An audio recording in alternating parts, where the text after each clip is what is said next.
Hello, my name is Jake Baskin, and I'm the Executive Director for the Computer Science Teachers Association. And it is my privilege to welcome you to the official kickoff for Computer Science Education Week.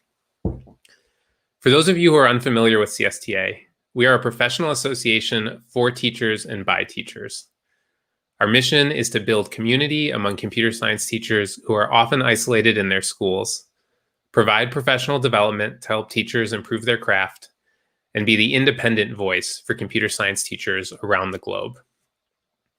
And as that independent voice, we are excited to release several new resources today to support implementation of the CSTA standards for CS teachers, including a process to help teachers self-reflect and identify strengths and areas of growth, guidance for creating new School of Education programs, and a CS coaching toolkit.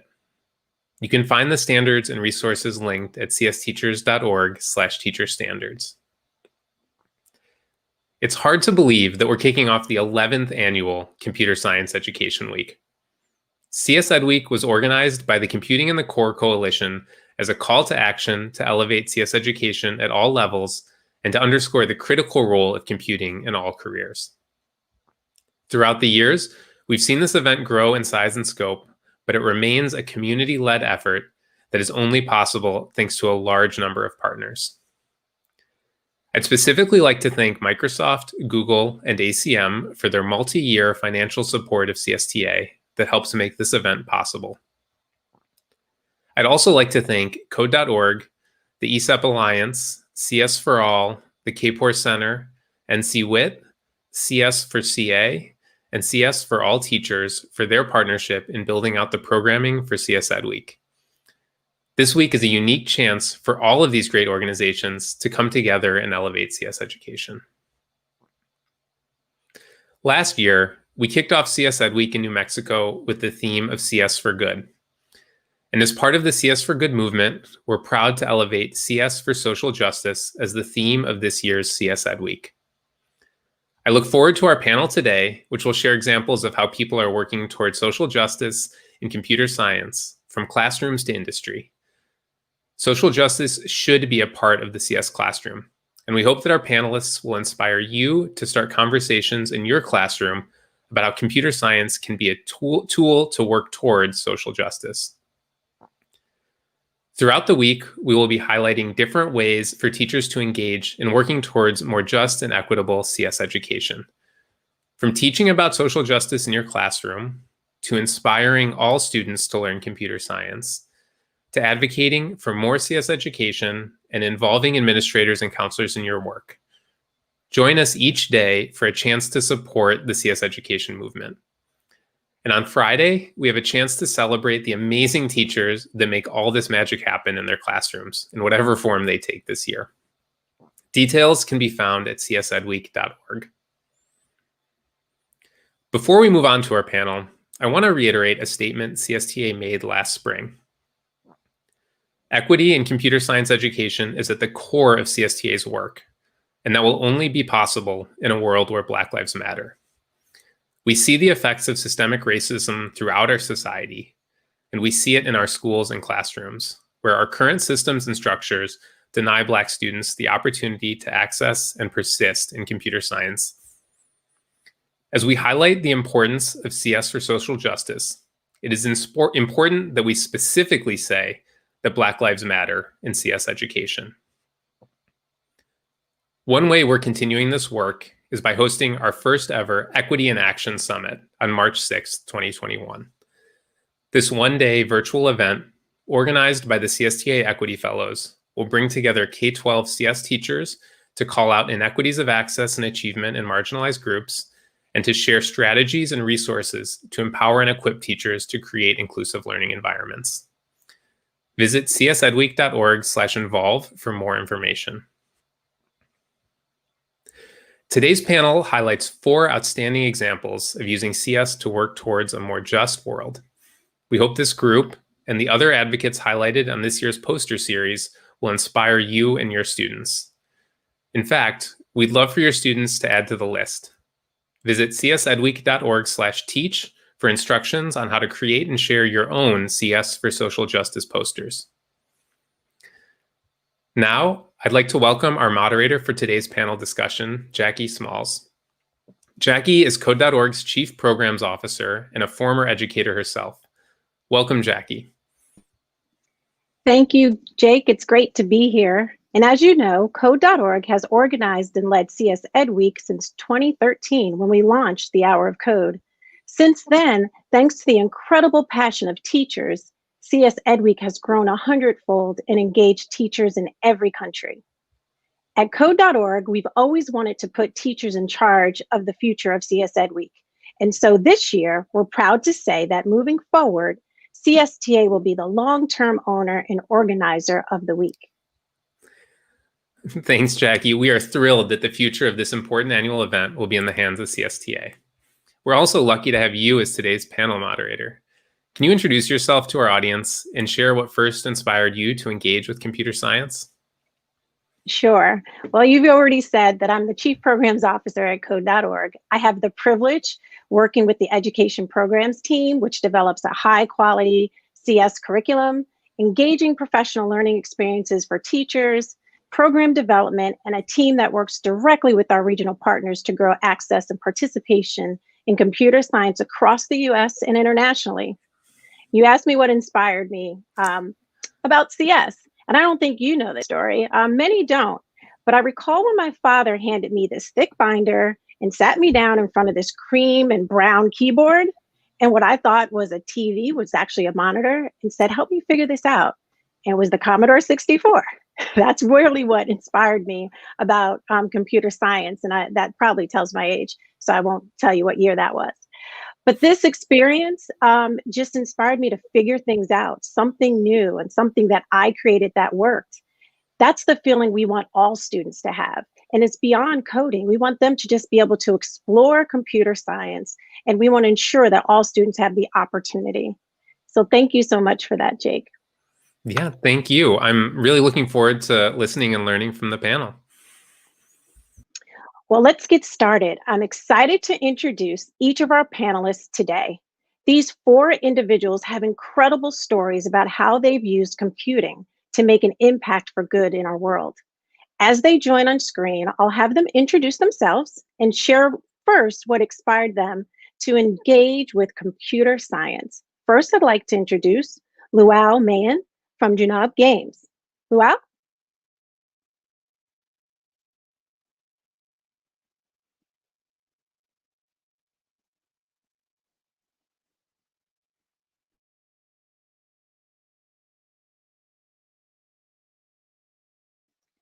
Luau, I think you might be muted because I can't hear you, and maybe others can as well. Oh, I'm sorry. Okay, yeah, thank you so much. Thank you for the great introduction. So my name is Lual Mayen, and I'm from South Sudan. I'm the founder and CEO of Junub Game. Junub Game, it's a video game company that make game for peace and conflict resolution. And that's actually what inspired me so much to really, do computer science and be able to create something in the industry. Yeah. Thank you so much for being here today. Next, I'd like to introduce Dr. Nicki Washington from Duke University. Hi, thank you for having me. I am a professor of practice in the Department of Computer Science at Duke University here in Durham, North Carolina. What inspired me into computer science was my mom, first and foremost, who was a programmer at IBM for her entire career and math major. Her friends, who were also my godparents, and community village of Black men and women who were also engineers. And having access to a computer very early at an age where I was able to tinker and put it together and add software. And then also having peers. One of my childhood friends growing up was a couple of years older than me and sat in programming classes and knew more than the teachers, actually. So those things helped to inspire me into computing. Thanks so much, Dr. Washington. Thank you for being here today. And next, I'd like to introduce Saad Bhamla from Georgia Tech University. Saad? Hi, I'm so honored to be here. Thank you again for inviting me on this panel. I'm a faculty member in the School of Chemical and Biomolecular Engineering at Georgia Tech here in Atlanta, Georgia.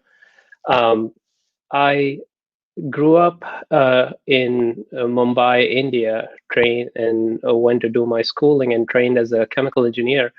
And I remember a common theme that we were, as engineers and as hardware developers, we were thinking about, and the example we were told us as we develop things to address challenges in society, or to think about what would we do if we had $1 million, or what if price wasn't cost wasn't a concern.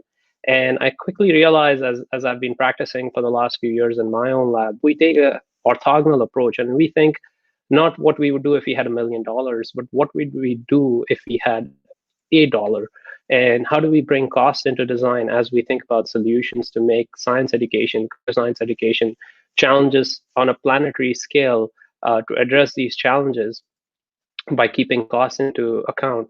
And the reason we think about this is because we live on a finite planet with finite resources.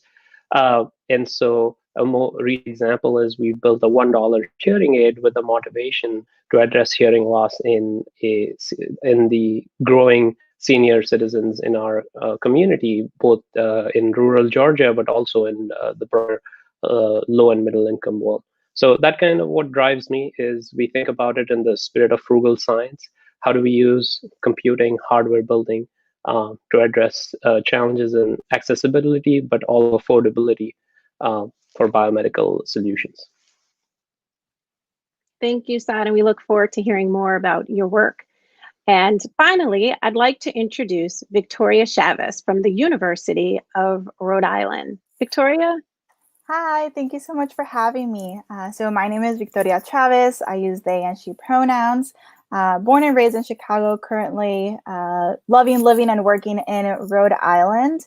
I was inspired to enter the tech field at a very young age. I lived in a large apartment complex, and because I was one of the youngest people living there with Section 8 housing, I was the go-to repair person for reprogramming cable boxes, adding contacts to phones from the phone book.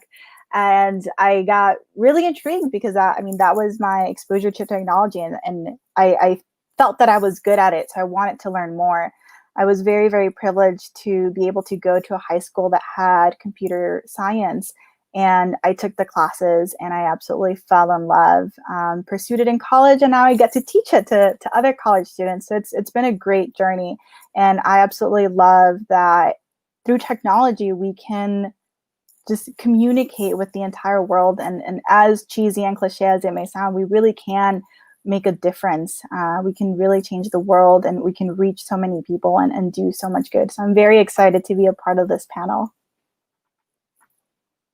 We're happy to have you all here today, and welcome everyone. And thank you so much for taking the time to be part of this very important conversation today.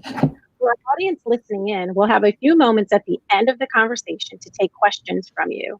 If you have any questions of our panelists, please comment on the live stream throughout the discussion, and we'll answer some of the audience questions at the end.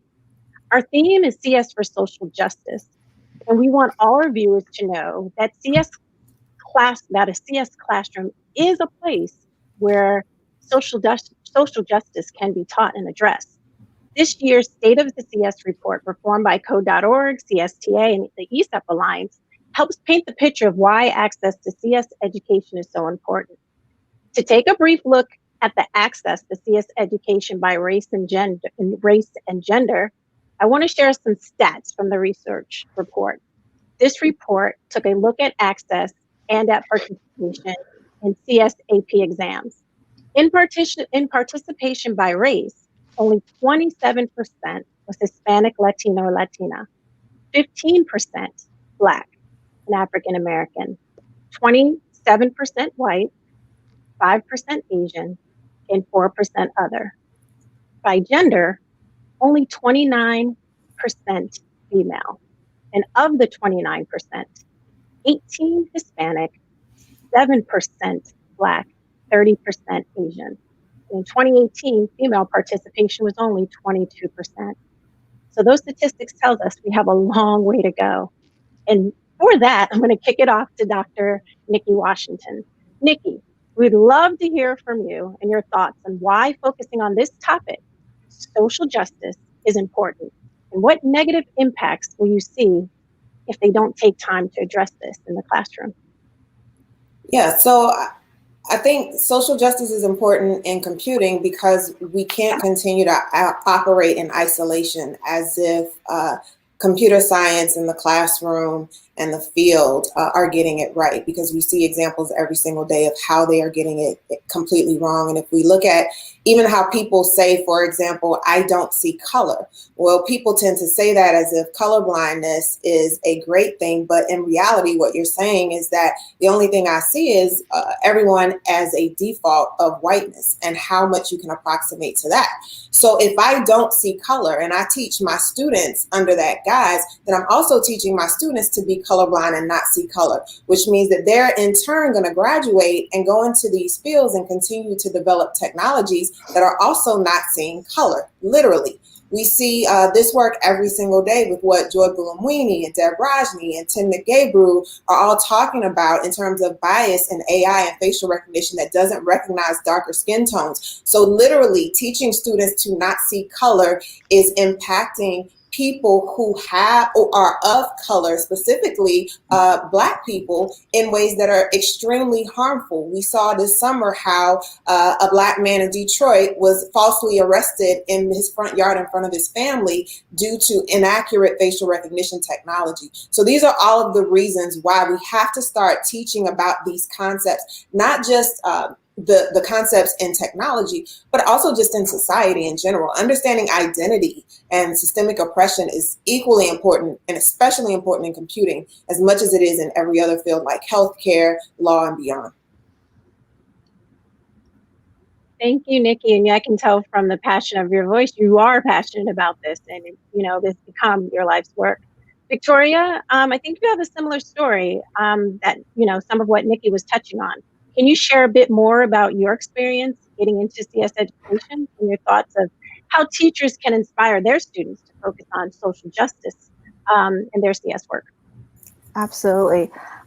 So like I mentioned in the intro, I was very, very privileged to be able to go to a high school that had computer science. Unfortunately, that's not the case for most of our students, even today. And when I fell in love with it, I decided to pursue it in college. And when I got to college, I found myself struggling, being close to failing a lot of assignments. And I just didn't understand why.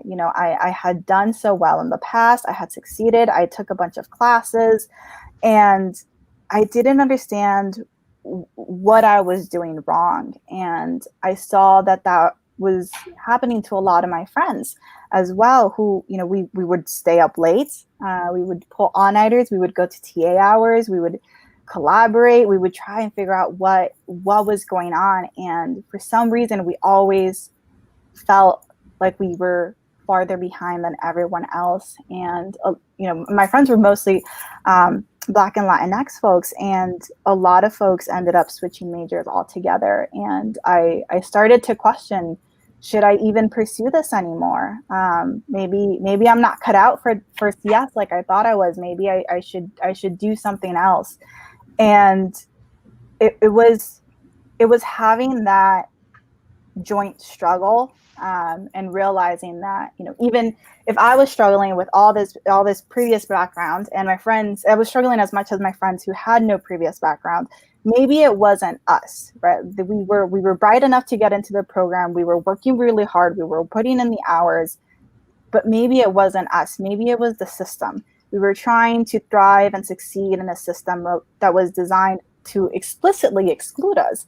And with policies that were specifically to originally, right, because they haven't been modified, they were explicitly excluding us, and they weren't supporting us in the ways that we needed. And it all goes back to, thinking back with our previous preparation and systems and practices and policies where, if we think about when universities were first started, it was just for Christian white men. If you're not a Christian white male, you're going to have a much harder time navigating those systems because they're not meant for you. And that realization is what really got me really passionate about well, how can we change the system? How can we make this space more welcoming and more inclusive to other people, to people like us? And so in terms of thinking about, well, what can teachers do and what can students do? And this is true at all levels. I think, teachers need to give students so much more voice and choice in their classes. In the assignments, let them encourage them to bring in their stories, their experiences, because as educators, we don't know half of what's going on in their lives, and school is part of their lives. They should be able to marry the two and bring that in and think about the stuff that I'm learning in the class. How can I apply it to solve the problems that I see happening in my household, in my communities, in the spaces that I care and love about, that I care about and love. And students, push for it, right? Like, challenge your teachers in a way, ask them, well, how can I apply this to my specific scenario? Bring in your stories and show your passions, because that way your teachers can go ahead and inspire you and give you resources to bring your passions and connect with your passions. Thank you so much, Victoria. And you bring up a great point, how it's important for teachers to encourage students, their passions and connections to computer science, and give them that voice and choice. So Saad, I'm going to turn over to you, and your work with creating accessible and affordable hearing aids is a great example of using a student's passion to improve people's lives and address global issues. Can you tell us a little bit about the experience and how it relates to inspiring students to be creative in solving global issues? Yeah. So, although I had this project in mind for a while, oftentimes, to do these projects, you have to have the right student who can champion and lead this. And for me, it began about 3 years ago when Soham, a freshman at Georgia Tech, he knocked on my office door and was looking for projects. And this was strange because as a freshman, typically, we don't do research with faculty members. And apparently later I found out he had knocked on 6 other faculty members' doors, and they had said, oh, well, go and do more courses. This is just the first week. He was seen as overeager. And for me, that was great, right? Here's a student who's motivated, and we started talking about what projects might we could do. And halfway through our conversation, he apologized to me, and he was fumbling with his ear, and he said that his hearing aid batteries had died. And we started talking about that, and he was born with hearing impairment and had worn hearing aids for the majority of his young adult life. And I asked him, how much do they cost, and do you know how hearing aids work? And it turned out that as engineers, although we're learning world-class engineering education at a fantastic institution like Georgia Tech, things that our lives depend on daily, for him, something that if it stops working, pauses and his engagement with the world. But we depended our life on this, but we didn't really know how this worked and why it costs $5,000, the cost of a used car. And so we took it upon us as a challenge, and really he did the legwork over 3 years, and we developed these low-cost hearing aids, $1 hearing aids, with the vision of bringing accessibility in hearing aids to millions of people across the world, whether they're in Afghanistan or Iraq, elderly people who do not have access to affording hearing aids that cost thousands of dollars. And the point over here is a student who's approaching faculty members.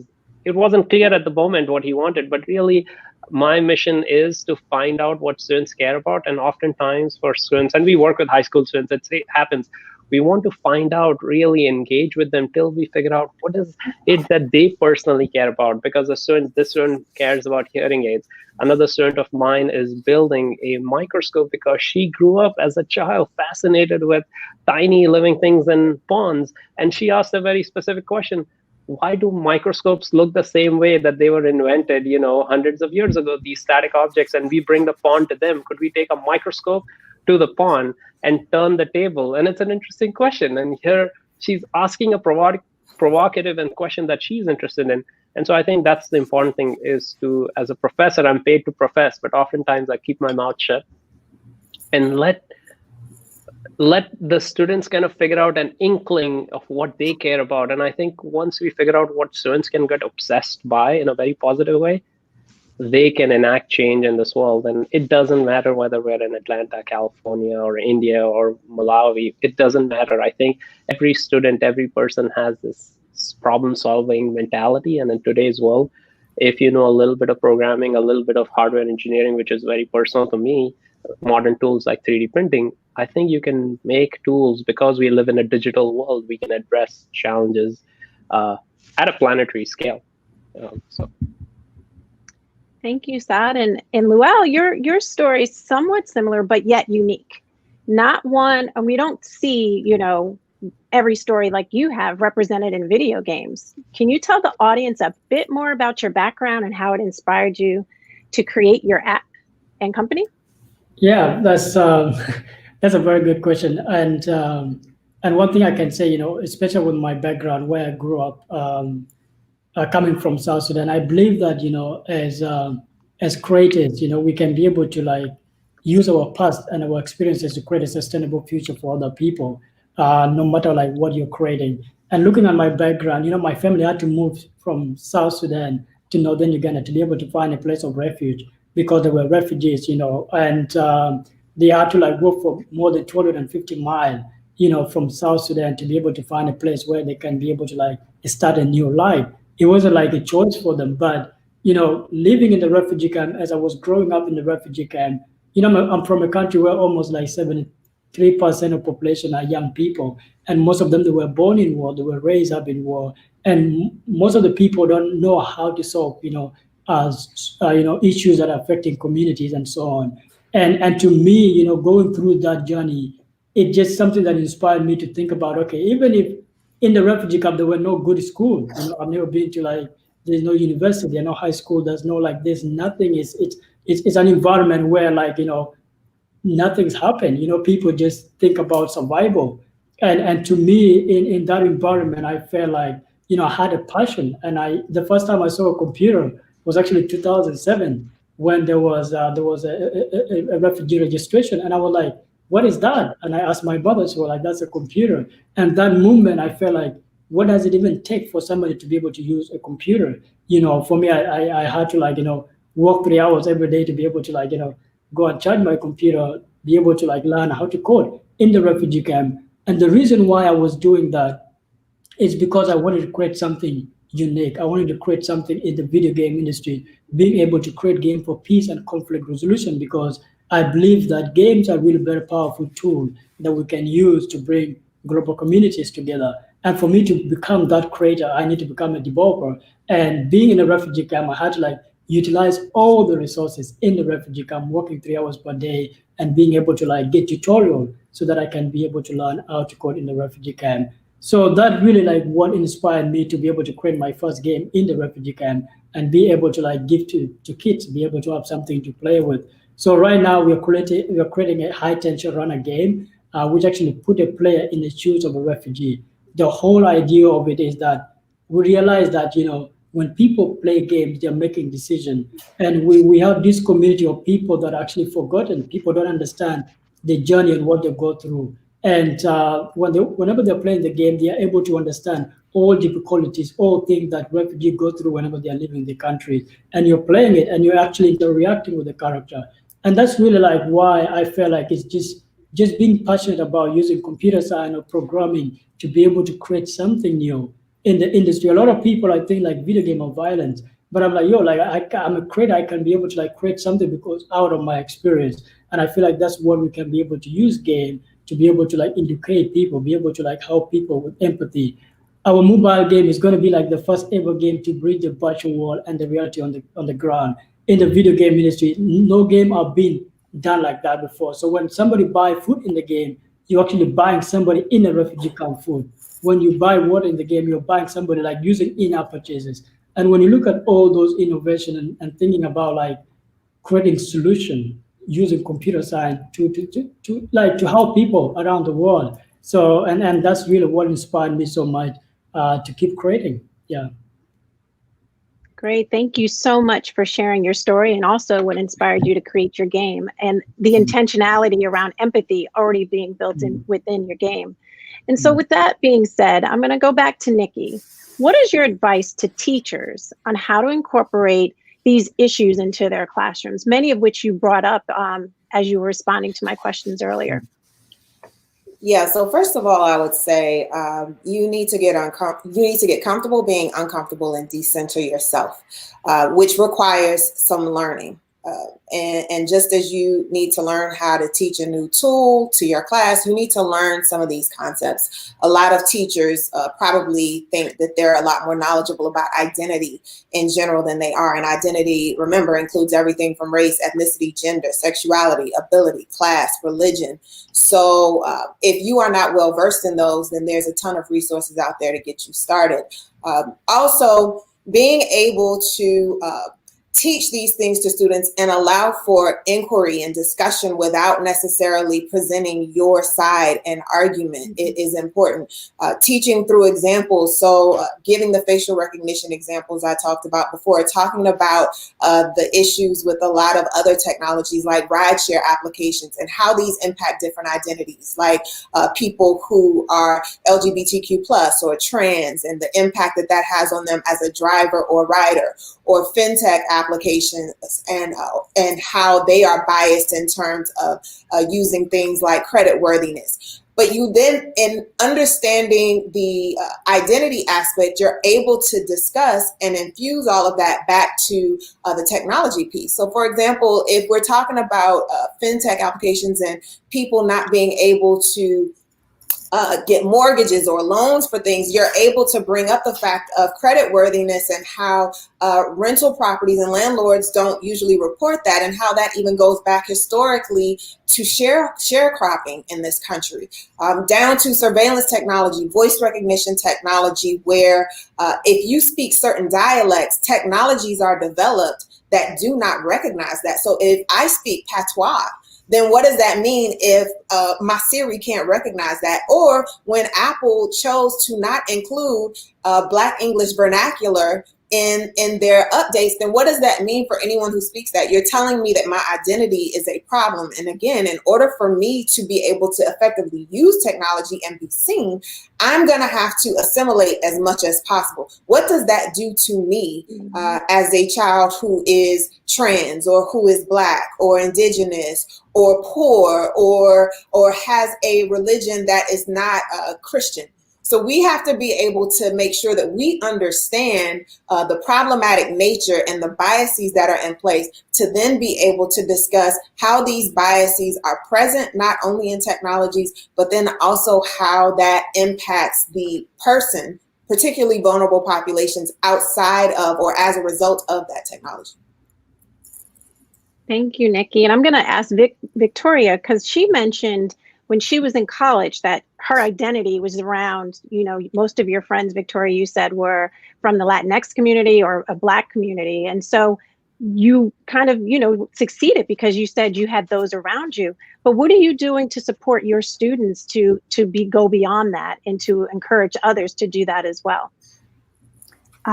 That's a great question. Thank you so much, Jackie. And you know, it does go with thank you so much, Jackie. That goes so much with what Nicki was saying.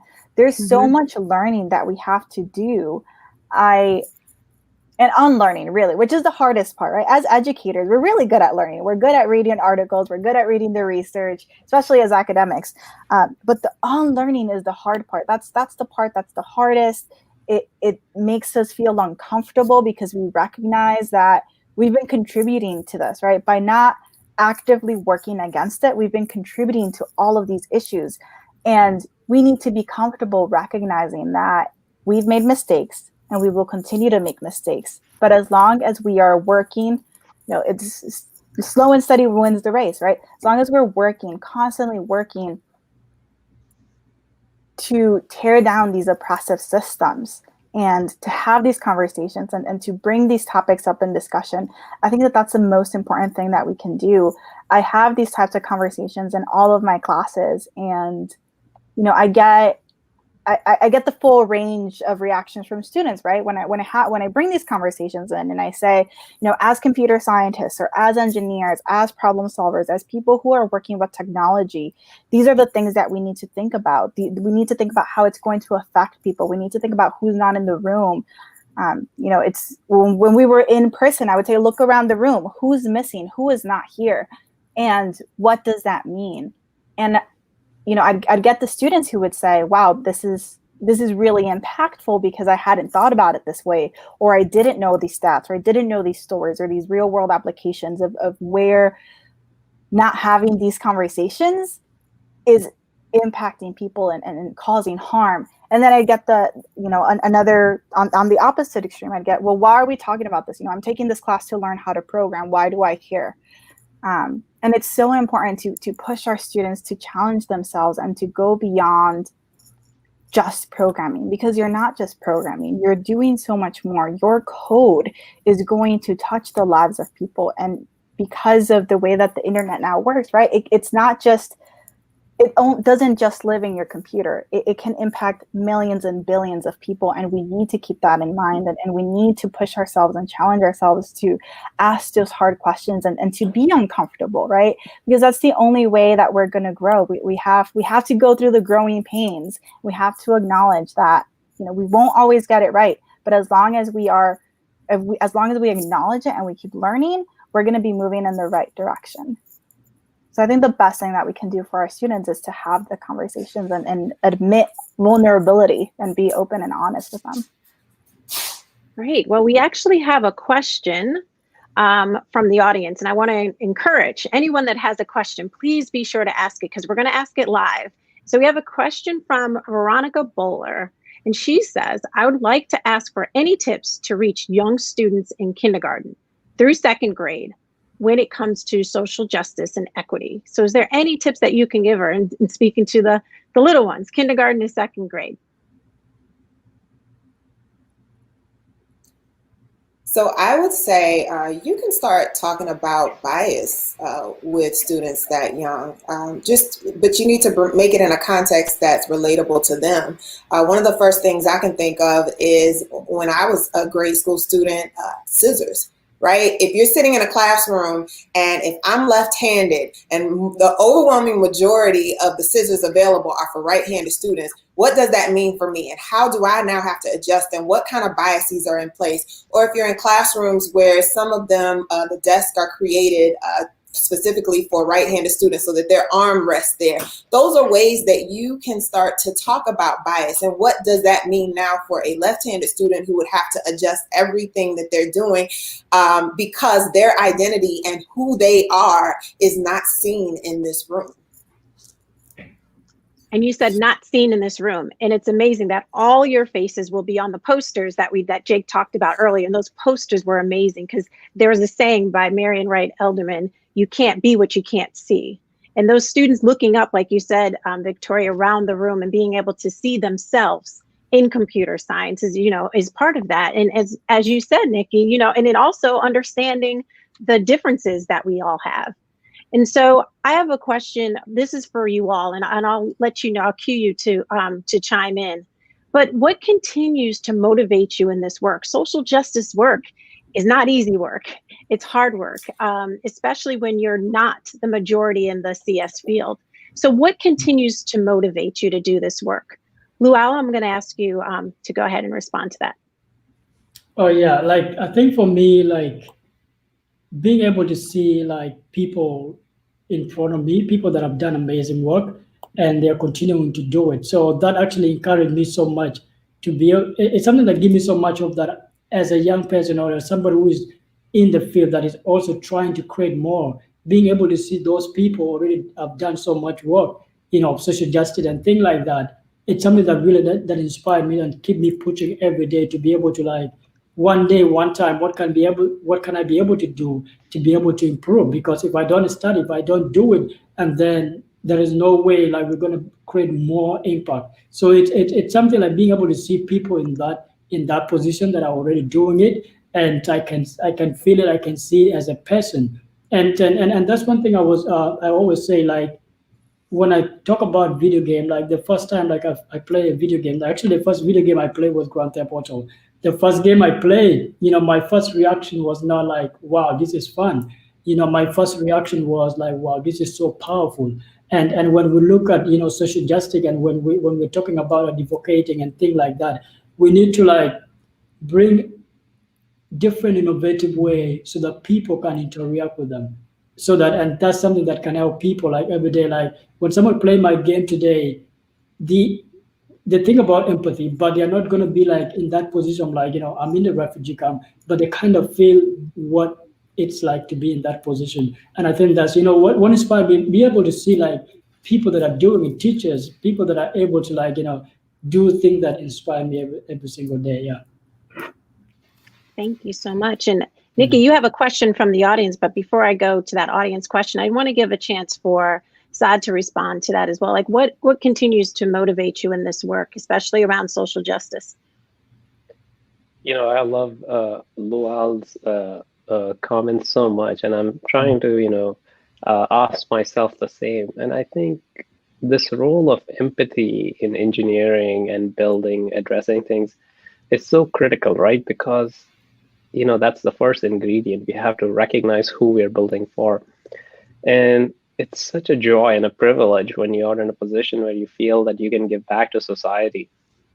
It's the same for me. I was trained as an engineer and I want to build things because I feel that I have all these skills. It takes a village, right, for us to get where we are. And I want to do stuff to give back. And once you find that you find a way to give back to society, it's just so, meaningful and satisfying. You just can't stop. And to me, it's it's remarkable that we have this privilege of doing this. It also reminds me that there is a second kind of tool. There's a second hidden component of building some of these low-cost tools that we do in our lab. Oftentimes, we try to simplify them and keep context into matter. Not everybody wants, taking the hearing aid example, not everybody wants it to have Bluetooth and, Wi-Fi and count your steps, because sometimes, you don't have to build like the Tesla of hearing aids. Sometimes just the, bicycle of hearing aids is, what is good enough is also a question, because remember the context of who's the customer. And oftentimes people also think, oh, X or Y is not a customer because maybe their annual medical healthcare expenditure is just $1 or $2. How can, they're not a customer, which means we can't bill for them. And that's where we come in. I remember we were doing this field work for malaria diagnostics in Madagascar with a community health worker, really a class of people who are dedicated to improving, contributing to their society. And I had built this low-cost centrifuge that typically centrifuges cost thousands of dollars. I had made one for 20 cents, and we were doing clinical evaluation. And it's inspired by a children's toy. Kids play with this. You can take a bottle cap and put 2 holes in it and string, and you spin it, and it goes to thousands of RPM. It showed this in a paper a couple of years ago. And we were testing it to separate malaria parasites from blood.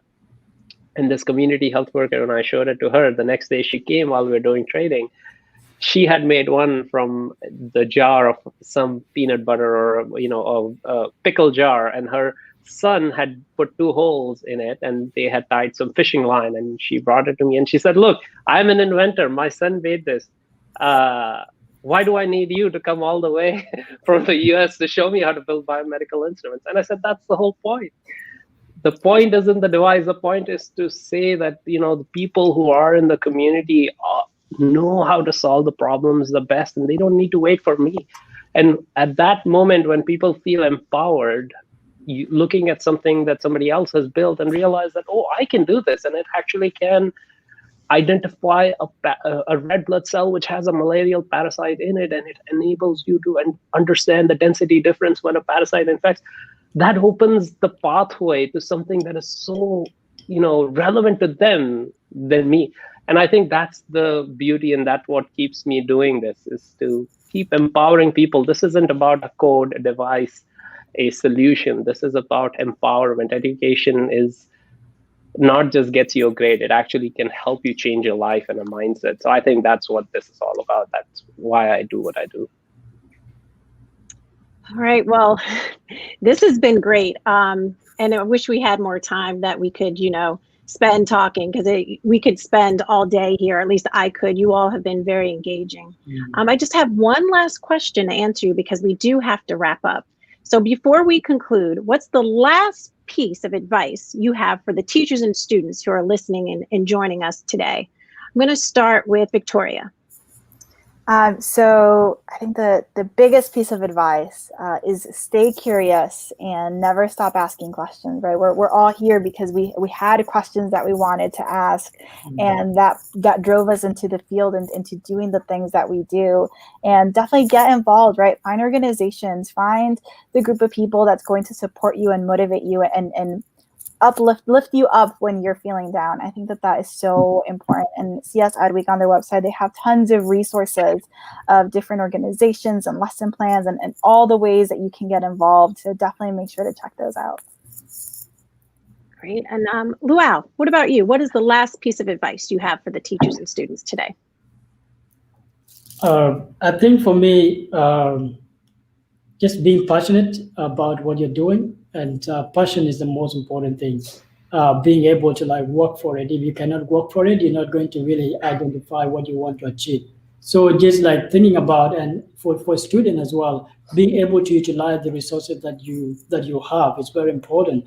For me, when I was living in a refugee camp, I had no opportunity to go to school. I had nothing. I had but I had passion, and I had to utilize everything. There was no internet, but now I'm in America. There are a lot of resources that I can be able to use. So if I can be able to utilize those resources to get me where I am today, I think it's important for you, with all the resources that we have for teachers, for students, just to utilize it. And then that's where we can be able to create something that is going to sustain our communities. Yeah.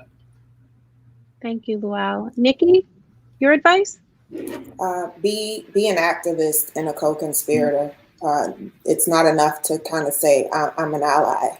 And to the point earlier, even of why we still do this, I do it because there are Black women and girls like me who need people to see them. So the work I'm doing is not necessarily for them. It's to make sure that all the people who don't look like them see them and value them and respect them. And if that happens, then I teach cisgender, heterosexual, Christian, white man, able-bodied, to recognize his biases against a Black woman and a Black girl, then my job is done. Thank you, Nicki. And Saad, your advice for teachers and students that are listening today? I think recognize that there is a place for you, and that specifically you can address a set of problems just because of your own experiences. We're all told, including me, I was told, oh, people like you should, won't be an academic or can't make so-and-so. All of us have been told in some form or the other based on where we are coming from. It doesn't matter where we're coming from. It's so important to recognize where we would like to go. And I work with colleagues and students, whether they are, immigrants from Turkey or Pakistan. It doesn't matter. I think their unique experiences really position them very strategically and uniquely in this world, where there are sets of problems that they can champion and bring ownership to, and make the world a better place. And this panel also reflects, look at all of us, so diverse, right? At some point, as when we were young, I'm pretty sure people couldn't have foreseen what change we would have. So I'm so proud to be here, and I think there's a specific role all of us have to play. So if anybody says no, you can't do it, I think I take it as a challenge. Thank you so much for that. And thank you all. This has been a great conversation. It's one that needs to continue, especially within the classroom, as you all pointed out. I wish we could keep going, but we can't. So thank you for your time and expertise. I have truly enjoyed this time we've had together. Thank you. Thank you so much. Thank you so much. Thank you. And be sure to check out code.org CSEdWeek resources this week. You can find them linked in the CSEdWeek website. Also tune in every day at 8 a.m. and 1:30 Pacific Standard Time, because we have what you call Code Bites, interactive mini lessons that you can join from anywhere, a smartphone or for a tablet. And so we want to have you there. And so thank you so much for having me, Jake. I'm going to turn it over to you. Yeah, I also want to echo my thanks to all of our panelists and to you, Jackie, for moderating such a great discussion. I know there were some more questions that were posted, so those of you that want to continue the conversation, please do so on social media. I know that many of our panelists and more folks who were highlighted in our CS for Social Justice poster series are interested in engaging, and you can find their handles on the CSEdWeek Twitter. Today's wonderful conversation was just the start of all the great things that we have in store for you this week. As I mentioned earlier, you can continue to engage by joining events throughout the week and learning more about each of our calls to action.